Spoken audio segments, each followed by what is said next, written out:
We're here at the Global Entrepreneurship Congress for 2019 in Bahrain.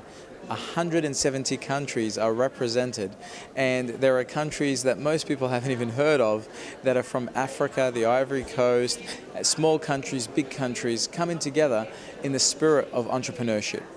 I'm here today with Jonathan Ortmans. He's the founder of Gen Global. Jonathan, how are you? Good. Great to be with you. Excellent. And it's so good to be talking to you here in Bahrain. What's behind Gen Global? You're the founder. When did it start? Tell us a little bit about that. Well, you know, the United States has always had a reputation around the world, mostly because of Silicon Valley, of being the sort of epicenter of entrepreneurship. And I always questioned that theory. But when we looked around the world, we discovered that there was not a lot of confidence about 15 years ago when we started to examine this. And so what we've seen, of course, now over the last 10 years is an entrepreneurial revolution. The idea that entrepreneurs, when I graduated from college, tended to be people that were thinking about, oh, I'm going to go into business, I'm going to go work for a big company. And I know when I graduated, it was strange. It was like, I'm either going to do something creative and interesting, and I'm going to give back to the planet, or I'm going to go and exploit the planet and make money and work for a company.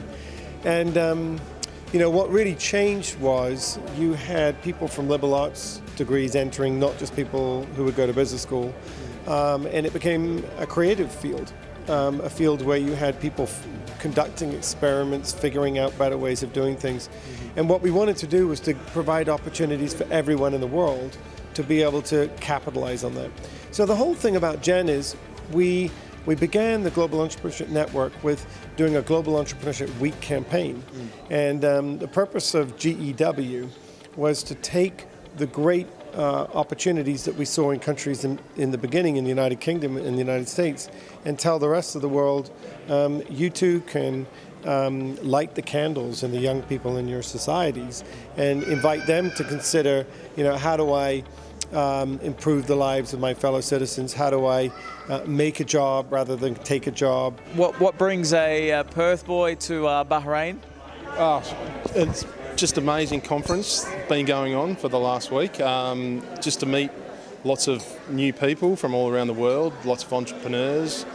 You know, learning about the things that they've been doing, how to make ourselves better, how we can share, you know, what's going on in each other's ecosystems, and basically learn from each other. Tell us why Bahrain, why this Congress? Bahrain chose to host the annual Congress. I thank them for doing that. What a wonderful opportunity it's been to see the lifestyle of the region and the opportunities that are available for global businesses to come and visit Bahrain and decide if they want to do business here. So, you know, it is held in a different country every year. Every time I come, I connect with my Gen family.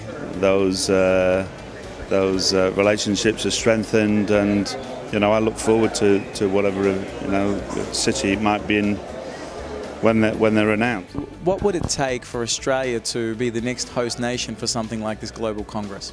Well, I mean, of course, formal answer is Australia should bid. Australians, you should bid. Have us come down there. We'll bring the world to Australia. We'd love it. No, really, you obviously have a very, very, very appealing part of the world that everybody would love to travel to. You have no reasons why we wouldn't go to Australia. No, if there's leadership in Australia that says we think this is the kind of, you know, global gathering that should be coming to Australia. I know that I've spoken to several of your ministers that seem to think that innovation is a very, very critical part of the national agenda. And there's every reason to be doing that hand in hand with other economies, and that's really what we try to do. We bring the ministers, we bring the IP, we bring obviously the leaders, and I think we've seen here in Bahrain. There's a true gathering, even in the Middle East. You know, we've got 170 countries represented.